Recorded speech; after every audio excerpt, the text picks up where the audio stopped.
워낙에 많은 일을 겪지 않았습니까? 네네네. 생명의 위협도 받아봤고 단식도 23일간인가요? 27일간 이렇게 단식도 해보고 예. 또 당대표로서 큰 당을 또 끌어보고 총선도 이겨보고 네. 그런 것이 이재명이란 사람 자체 정치인을 많이 성장을 시켰다라는 생각이 듭니다. 저희가 경북 대구 같은 경우는 21%를 크게 웃돌아본 적이 없어요. 득표율이요. 역대 선거에서. 네. 네, 지금 분위기라고 한다면은 조금 더 잡아봐도 되지 않을까라는 흐름들이 좀 있습니다. 네, 실제 대구 지역에서 단체로 한 100여 분 이상의 단체로 당에 입당을 하고 싶다라는 요청도 저희 쪽에 들어오고 있는 상태이고 그쪽에서 정치를 하셨던 분들도 포함이 되어 있습니다. 그런 흐름들을 봤을 때 분위기가 조금 예전과 다르다. 오히려 조희대 대법원장께서 직접 나와서 이 부분에 대해서 해명을 하고 국민들이 사법불신에 대한 부분들을 좀 해소를 해주실 필요가 있지 않나라고 생각을 하고 있습니다. 뭐 출석 여부를 떠나서 저는 개인적으로 좀 나오시길 희망하고 있습니다. 네, 이번 시간에는요 차기 정부의 굉장히 중요한 역할을 맡진 않으실까 하는, 그리고 지금 이제 선거운동 기간에도 굉장히 중역을 맡고 계신 더불어민주당 한준호 의원님 모시고 국민의힘 현 상황도 좀 여쭤보고요. 그리고 민주당, 왜냐면 이제 국민의힘 워낙 극적인 상황이 있었으니까 그것도 한번 여쭤보고 그다음에 민주당 대선 준비 상황도 여쭤보도록 하겠습니다. 어서 오십시오, 의원님. 네, 반갑습니다. 오랜만에 뵙겠습니다. 반갑습니다. 네. 자, 그리고 우리 최윤경 기자. 어서 오십시오. 안녕하십니까. 네. 자, 일단 워낙 이슈가 컸으니까 네. 국민의힘 그 대선 후보 결정된 상황 보셨잖아요. 네, 봤죠. 좋으셨어요? 아니 뭐 좋고 말고 할 게 아니라 네. 뭐 사실 국민의힘은 어떻게 보면 정치의 파트너 아닙니까? 네. 그리고 파트너예요? 파트너죠. 그래서 저희가 실제 뭐 이제 화면에서 보이는 장면 빼놓고 네. 저희가 뭐 같이 운동하는 경우들도 있고 아. 지하 체육관에서 네네네. 네, 자주 또 이제 외부에서 만나는 분들도 꽤 있는데 네. 그 공당으로서의 정당의 이미지 그리고 네. 가는 방향이 있는데 이번에는 정말 밑바닥을 보여준 게 아닌가 하는 생각이 들어서 실제 그 국민의힘 의원들과 이야기를 나눠봐도 네. 본인들도 굉장히 그 머리 아파하고 있어요. 그러니까 의원들은 상황을. 뭐래요, 도대체 이 상황에 대해서? 이해를 못하는 거죠. 그러니까 왜 이렇게까지 해야 되는가? 그러니까 의원들의 동의조차도 거의 못 받은 거라는 저는 거잖아요. 그렇다고 봅니다. 지도부가 매우 독단적으로 결정한. 그러니까 이익에 의해서 본인들이 당원까지 어겨가면서 진행했던 일이 또 엎어지고 그 과정 중에서 본인들 손으로 뽑았던 경선 후보까지도 네? 부정하고 그 가운데 그 단톡방 내에서도 굉장한 비판들이 있었다라고 듣고 있습니다. 그게 무슨 이익이 있는 거죠? 글쎄요, 저는 기본적으로 대선 이제 조기 대선 네. 치러지게 된 배경은 다 차치하더라도 네. 조기 대선은 또 한 면으로 보면 차기 당권 싸움이거든요. 네. 그 당권 싸움을 너무 빨리 시작한 것이 아닌가라는 생각이 들고 그 뒷면에는 이제 뭐 파면된 윤석열 전 네, 대통령의 힘이 아직까지 좀 남아 있는 것 같다라는 판단이 듭니다. 윤석열 전 대통령이 여전히 대선 후보를 선출하는 과정에서 혹은 뭐 당을 운영하는 과정에 네. 힘을 쓰고 있는 것 같다. 그렇지 않고는 이렇게까지 무리수를 뛸 수가 있을까요? 그것도 공당인데. 근데 윤석열 씨가 김문수 후보를 싫어하진 않을 거 아니에요. 나름 그래도 자기 얘기 그러니까 잘 들어준 사람인데. 그렇죠. 이제 본인들이 봤을 때 김문수 현재 후보는 네. 뭐 정확히 보면은 극우에 가깝고 네. 그런 측면에서 윤석열 전 대통령 쪽하고 제가 볼 때는 소통이 있었다고는 보지만 이제 본인들이 차기 당권 그리고 당내 현황을 통해서 차후에 윤석열의 뭐 사면이라든지 많은 부분들을 또 해결할 때 네. 과연 우리 말을 잘 들을 수 있는 사람인가? 김문수보다는 그래도 한덕수가 그렇죠. 고분고분할 것이다. 그런 측면에서 한덕수 전 총리가 훨씬 더 수월했을 것이다라는 판단입니다. 아니면 뭐 그런 것도 혹시 있었을까요? 그러니까 적어도 김문수 후보는 그래도 당에서 뭐 큰 지분이나 뭐 큰 관계는 없을지 몰라도 그래도 당 생활 좀 해본 사람인데 한덕수 네. 전 총리와 이제 전혀 당에 아무런 지지 기반이 없으니까 대통령 후보만 잠깐 했다가 떠나면 끝. 그렇죠. 이제 얼굴 마담이 필요한 건데 네. 김문수 후보 같은 경우는 얼굴 마담으로 끝나지 않죠. 네. 본인 입장에서는 이게 재기의 기회라고도 볼 수 있는 것이기 때문에 뭐 그런 그런 경우에는 이유들이. 마음대로 되지 않죠. 야, 근데 그거 하자고 이렇게 당을 완전히 완전히 뒤집어 놓는. 그거 외에는 해석할 방법이 없어요. 아. 그 외에 뭔가가 있다면 네. 저는 그것이 훨씬 더 큰 문제라고 생각합니다. 지금 이렇게 된 상황은 대선을 치르는 그냥 전략적 차원에서 보자면 민주당에는 더 플러스라고 보세요? 아니면 원래 그냥 충분히 괜찮은 선거판이었는데 너무 이슈가 돼갖고 오히려 좀 관심이 좀 많이 뺏겼다고 보세요? 글쎄요, 그냥 뭐 정치가 실리를 따지는 곳이긴 하지만 예, 저희가 단순 실리를 떠나서 예. 그래도 함께하는 정당인데 국민의힘 측은 음. 어쨌든 상대 당이고, 네. 근데 상대가 훌륭할 때 음. 같이 상대하는 측에서도 저희도 최선을 다하게 되는데 음. 그러하지 못한 경우에 자칫 저희들도 좀 해이해질 수 있기 때문에 네네. 저는 그걸 굳이 좋은 시그널로 보진 않습니다. 알겠습니다. 지금 저 민주당에서는 김문수 후보 망언집 내셨죠? 네네. 이 공식적으로 내신 거죠? 그건 뭐 이제 저희 단위에서 예. 공식적으로 낸 거죠. 이건 물론 뭐 충분히 비판할 만한 그런 발언들이 있었으니까 뭐 네. 하실 수는 있는데 보통은 약간 좀 추격하는 후보들이 이런 거 하는 거 아니에요? 굳이 할 필요가 있었나? 이제 모르겠습니다. 그 예. 단위하고 제가 직접적 소통을 한 건 아니지만 네. 제가 볼 때 이러한 측면이 좀 있는 것 같습니다. 예를 들어 김문수 후보가 국민의힘 후보가 됐는데 음. 실질적인 검증이 치러졌는가? 네. 국민의힘의 경선 과정을 저희가 지켜봤을 때는 주로 막말이 많았었고, 네. 그리고 후보의 비전이라든지 이런 것을 볼 수 없었고, 네. 또 그 후보의 전력에 대해서 국민들에게 소상히 알릴 수 있는 기회가 많이 없었기 때문에 좀 극우 성향을 가진 김문수 후보에 대해서 국민의 알 권리 측면에서 이런 걸 내지 않았을까라는 생각을 해봤습니다. 네. 네. 그러면 한덕수 후보가 될 것을 상정하고 한덕수 망언집도 혹시 준비가 되어 있었을까요? 그거는 잘 한덕수. 모르겠지만 글쎄요, 국민의 알 권리를 충족시키는 것이 선거의 과정이기 때문에 네. 뭐 망언집이 있는지는 제가 잘 모르겠으나 뭐 그에 준하는 것들은 좀 준비하지 않았을까요? 민주당이 두 후보 중에 누가 될지 모르기 때문에 다 대응을 하고 준비하고 있었다. 실은 저희는 한덕수 전 총리를 그런 식으로 올릴 거라고 생각을 전혀 못해서 저희는 김문수 후보가 올라올 것이라고 실은 상정을 하고는 있었습니다. 네, 물론 이제 한덕수 전 총리에 대한 뭐 자료들도 제가 토론을 담당하기 때문에 예. 뭐 준비는 하고 있었지만 그러한 식으로 후보를 밤사이에 바꿔칠 거라고 저희는 생각을 못했죠. 진짜 이건 너무 상상하기 어려운 일이었죠. 헛웃음이 났어요. 그러니까 어. 그 시간에 깨어 있었는데, 새벽 3시에 네네, 깨어 있었는데 요즘 이제 토론 준비하느라고 잠을 이제 거의 잠을 못 많이 못 주무시나요? 자니까. 네. 근데 갑작스럽게 2시, 3시 사이에 이런 일들이 벌어지는 걸 보고 네. 등록하지 그러셨어요 대선 후보. 국민의힘 대선 제가 후보로. 국민의힘으로 가서 네, 저는 그런 꿈이 없습니다. 네. 많이 놀라셨겠군요. 놀랐다기보다 진짜 헛웃음이 났어요. 야, 국민의힘 어떻게 당이 이렇게까지 망가지나? 뭐 이렇게도 할 수 있구나. 대단하다 정말. 네네네. 그럼 그 토론 준비를 하신다고 하니까 네. 김문수 후보를 상대로는 어떤 뭐 전략 혹은 뭐 어떤 아이템, 어떤 이슈 같은 걸 주로 이제 네, 그건 뭐 미리 말씀드릴 수는 없죠.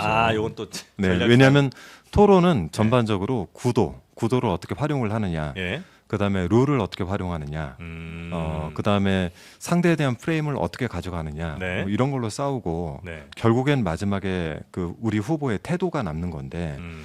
그런 데 있어서는 전략은 저희가 아직 노출하기는 좀 어렵죠. 그렇습니까? 기본적으로는 하여튼 저 비상계엄 여기에 윤석열과 한 몸일 수밖에 없는 뭐 이런 점들을 좀 강조는 하시겠군요. 지금 조기 대선 자체가 네. 내란 종식이라는 과제가 크게 있는 것이고요. 네. 그 내란 종식 이후에는 국민 통합 네. 그리고 헌정 질서 회복 이렇게 세 가지의 큰 과제가 있는 것이라 저는 그런 측면에서 후보를 검증해야 된다고 보고 있습니다. 상대방이 무슨 공격을 할 거라는 것도 당연히 예측하셔야 되겠죠. 네, 그럼요. 그리고 어떤 공격이 들어올지도 충분히 이제 감은 오고 있으신 거고요. 뭐 물론 다 정리를 해놨습니다. 그렇습니까? 네. 와, 기대가 많이. 그리고 김문수 후보랑 네. 이재명 후보만 토론을 하는 게 아니고 아마 그럼요. 이준석 후보도 같이 나오게 될 건데 네. 그렇게 되면 또 구도가 아주 재밌어질 수가 있겠죠. 정책 토론으로 아주 강하게 붙을 수도 있을 솔직하게 말씀을 거고. 드리면 이제 이준석 후보가 때리면 더 아플 수 있죠.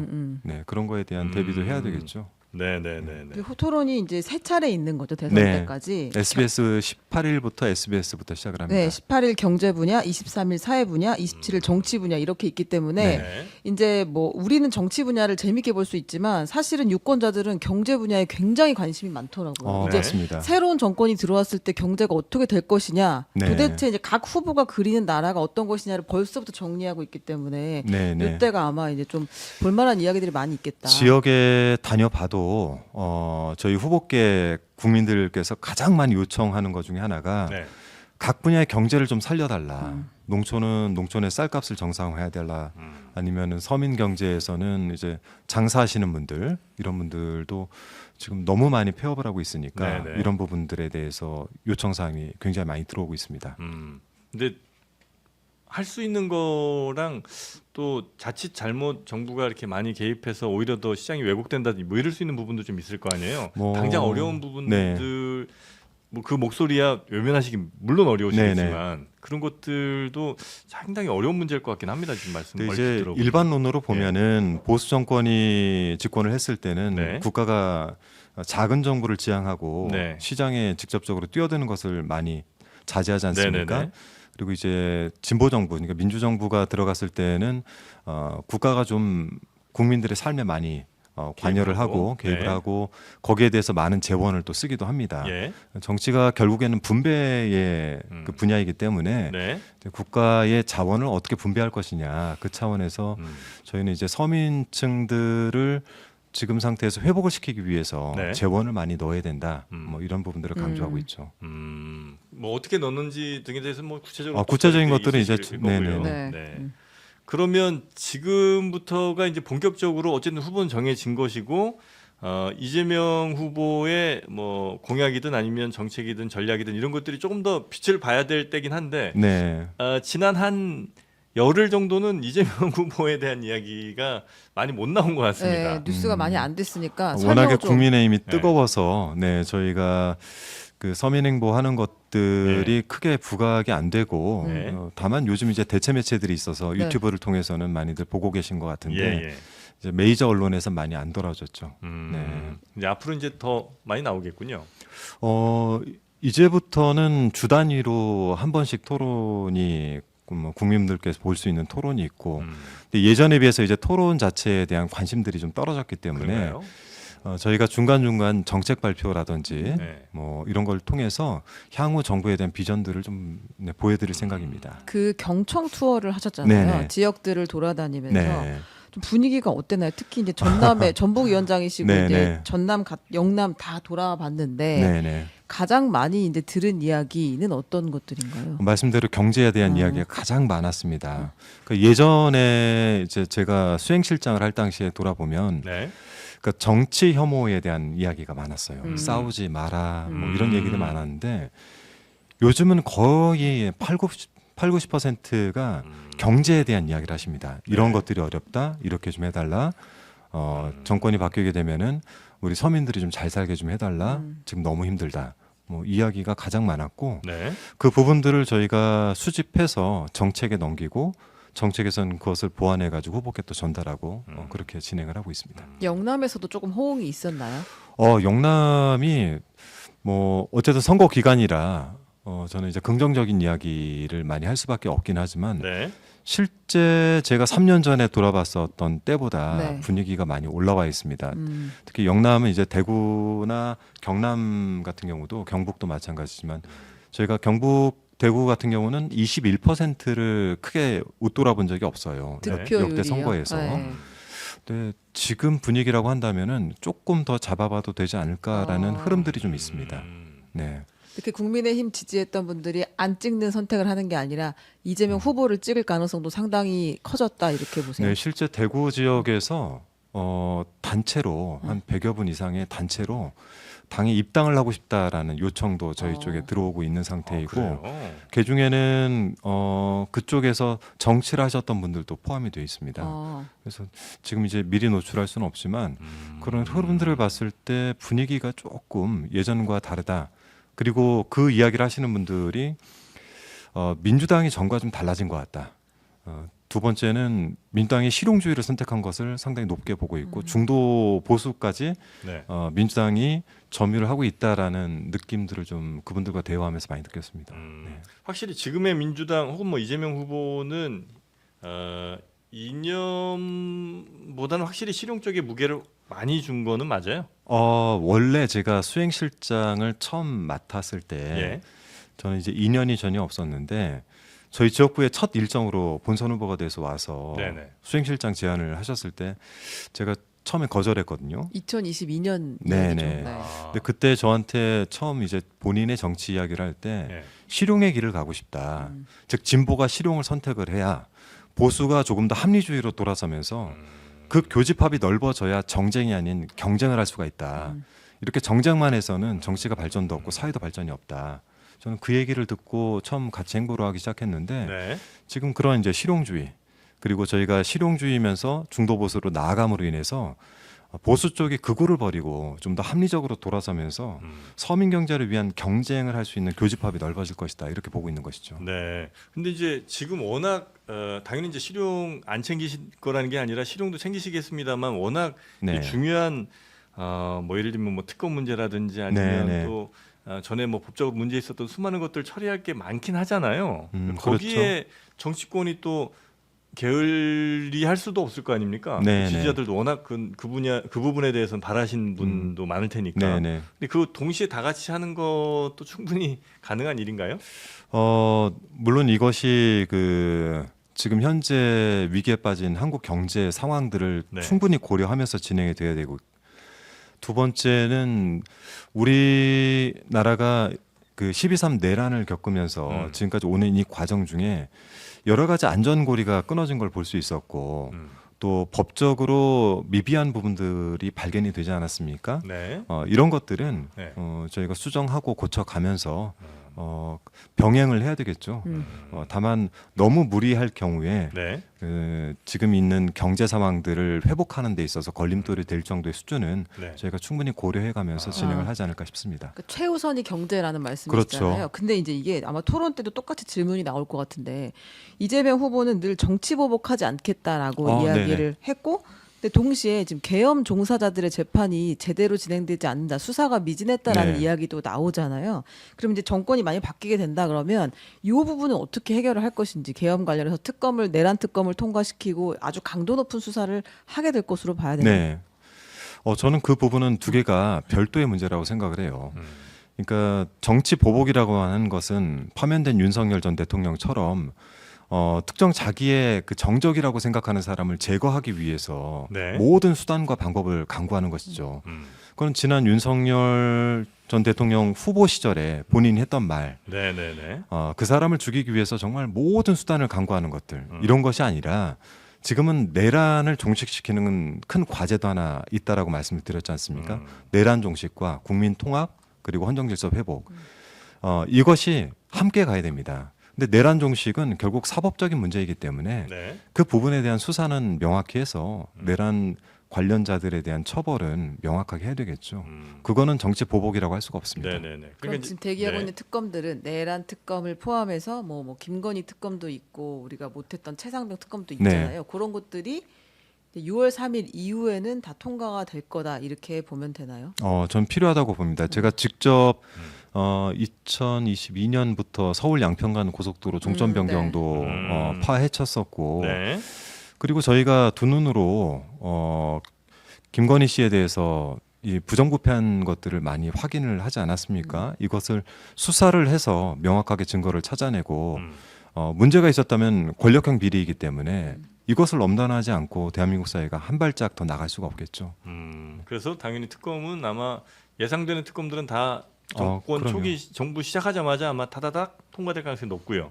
지금 이제 계속 보류가 되어 있었던 거기 예, 때문에 네, 뭐 순서에 맞게 진행이 되지 않을까 싶습니다. 그 그리고 부분은 네. 어쨌든 수사의 영역이기 때문에 네네네. 그러니까 거기- 앞으로 저 정부 새로 출범하고 한 6개월 정도는 뭐 특검 관련된 소식들 계속 막 나올 거긴 하잖아요. 그래서 이제 거기에 대한 관심이나 언론의 뭐 집중 네네. 뭐 이런 것들도 뭐 다른 분야보다는 아마 그쪽이 훨씬 더 높을 것 같기는 합니다.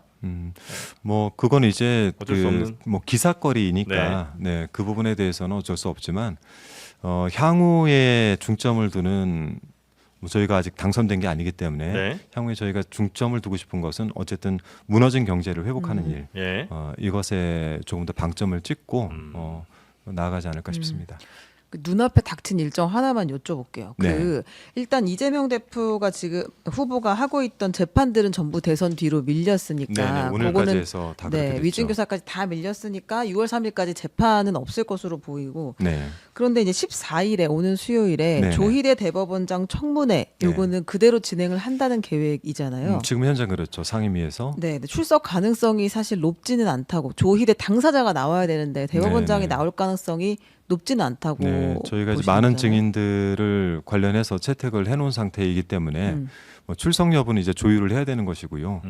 뭐 출석 가능성에 대해서는 저는 이 사법부가 정치에 개입을 하지 않았다라는 것을 명백히 밝히는 방법은 사법부는 스스로 나와서 브리핑을 하지 않고 대법원 차원에서 뭐 대변인을 통해 한다든지 이런 식밖에 없기 때문에 저는 오히려 조희대 대법원장께서 직접 나와서 이 부분에 대해서 해명을 하고 국민들이 사법 불신에 대한 부분들을 좀 해소를 해주실 필요가 있지 않나라고 생각을 하고 있습니다. 뭐 출석 여부를 떠나서 저는 개인적으로 좀 나오시길 희망하고 있습니다. 근데 이거 진행은 그냥 계속 되는 건가요? 네네네. 근데 요 청문회의 원래 목적은 이제 청문회를 통해서 사법 개입을 조금 입증하게 되면 네. 탄핵까지도 간다 이런 거였던 계획인 것 같은데. 탄핵의 필요성에 대해서는 이미 당을 통해서 몇 번 말씀을 드렸기 때문에 그 정치 영역에 사법부가 개입을 하게 될 경우 저희가 상권 분립 자체가 존재하기 어렵고 사법부가 유례 없이 이렇게 빠르게 대선 후보 특히 그 대선 일자가 공고되고 난 이후에는 주권자인 국민의 시간입니다. 이 국민의 시간을 침범한 데에서 사법부가 명확한 해명이 필요한 것이죠. 여기에 대해서는 내부적으로 여러 판사들도 비판을 하고 있는 상황이기 때문에 전 직접 나와서 해명을 할 필요가 있다고 봅니다. 네. 탄핵까지는 아니고 지금 고려하시는 것은 아니고요. 그 상황을 일단 봐야 되겠죠. 청문회 청문회를 상황을 좀 보고, 봐야 되겠죠. 네. 네. 김상욱 의원 네. 지금 이제 무소속인가요? 그러면 현재 그렇습니다. 탈당을 했으니까 네. 무소속 같은데 민주당으로 합류할 가능성은 얼마나 있습니까? 제가 이거는 그 전에도 방송에 나와서 말씀드린 적이 있었는데 네. 저는 철저하게 본인의 판단에 달려 있다라고 생각을 합니다. 그리고 우리 민주당은 헌정 질서를 회복하고 국민 통합을 이뤄내고 또 내란을 종식시킬 수 있는 그런 이제 행보에 대해서 함께할 수 있는 분들에 대해서는 항상 열려 있기 네네. 때문에 전적으로 본인의 의지에 달려 있는 것이죠. 본인이 온다면 뭐 당연히 민주당에서는 뭐안 받을 이유가 없다. 함께할 수 있다라고 하면 함께할 수 있는 것이죠. 따로 네. 접촉을 하고 계시는 분이 있나요? 아무래도 이제 동료 의원이기 때문에 소통을 하는 분들이 계십니다. 네. 끝으로 요거 하나 좀 여쭙겠습니다. 이번 대선 당연히 이제 이길 거라고 또 이겨야 된다고 아마 생각을 하시는 것 같은 생각을 당연히 하시겠죠. 근데 아주 큰 표차로 이기는 것이 매우 중요합니까? 아니면 어쨌든 이기면 정권 가져오면 괜찮은 겁니까? 뭐 반복적으로 큰 프레임을 말씀드리면 내란 종식으로 일어난 네. 내란 종식의 성격을 띤 이제 조기 대선이기 때문에 민주당 입장에서는 특히 야당 전체가 연대를 한 상태 아닙니까? 대부분이. 그래서 이번에 저희는 좀 큰 득표차로 이겨야만 특히 상대가 김문수 후보이기 때문에 이 부분에 대해서는 좀 큰 득표차로 이겨야 된다라는 뭐 상황 인식을 하고 있습니다. 큰 표차 뭐 예를 들면 뭐 15% 20% 이렇게 차이가 좀 나줘야 네. 그 다음에 추진하시는 여러 뭐 특검이 됐든 뭐 여러 법안들이 됐든 이런 것들에 대해서 훨씬 더 그렇죠. 힘을 잘 받을 수 있다는 말씀이신 거죠. 인수위가 없이 시작되는 정부이기 때문에 네. 초기에 정권에 대한 지지율이 매우 중요하겠죠. 그것이 얻는 득표수에서 시작을 하는 것 아니겠습니까? 네. 네, 그래서 기왕이면 국민들의 많은 지지를 받고 시작을 해야 저희가 진행하고자 하는 국민적 통합 그리고 헌정 질서 회복 이 부분에 대해서 좀 힘이 실릴 수 있겠죠. 네. 목표는 과반이에요. 지금 이제 박근혜 정부가 들어설 때 51.6%였고 네. 민주당 정부가 지금까지 한 번도 50%를 넘어본 적이 없는데 네. 국민 과반의 지지를 받고 시작하는 것이 가장 좋겠죠. 네. 뭐 희망 사항이긴 합니다만 네, 그렇게 열심히 해보도록 하겠습니다. 네. 과반 이상의 지지를 받고 높은 지지율 속에서 새 정부를 출범시키는 게 네. 지금 현재로서 이제 목표시고 네네네. 네. 댓글에 우리 내용보다는 아, 약간 좀 힘이 빠졌어요 지금. 네, 아주 불쾌합니다. 네, 이 댓글에 사람들. 계속 외모 얘기가 나와가지고. 고참. 그래도 그나마 좀 위안이 되는 건 네. 어차피 다른 방송 가도 다른 사람들 다 오징어 저랑 마찬가지로 됩니다. 아이고. 이건 제 잘못이 아니라 이분이 잘못한 거. 그렇게 생각합니다. 네. 네. 너무 이렇게 안쓰럽게 좀 쳐다보지 아니 마. 안쓰럽지 않아. 그래도 정프로님 되니까 약간 오징어 정도 나오는 거지. 딴 데는 다 꼴뚜기입니까? 네, 딴 데는 뭐 얘기도 안 합니다. 네. 그렇게 여유로운 웃음 짓지 마세요. 아닙니다. 그러니까. 전 댓글 안 보고 있어서. 네. 알겠습니다. 오늘 먼저 인터뷰 시간에는 네.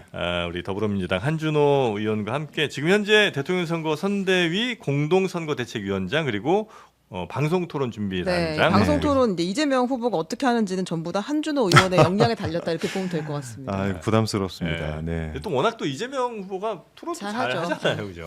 네, 저는 이제 토론을 잘 한다라는 것보다 네. 지금 정치를 하는 분들 현역 중에서 네. 1000회 가까운 대중연설을 한 사람이 거의 없습니다. 그런가요? 그렇죠. 이제 3년 기간 동안에 대선도 치르고 그리고 당대표 선거를 2번 또 치르고 또 많은 곳을 다니기 때문에 네네네. 이 정도 양의 대중연설을 한 사람이 없어요.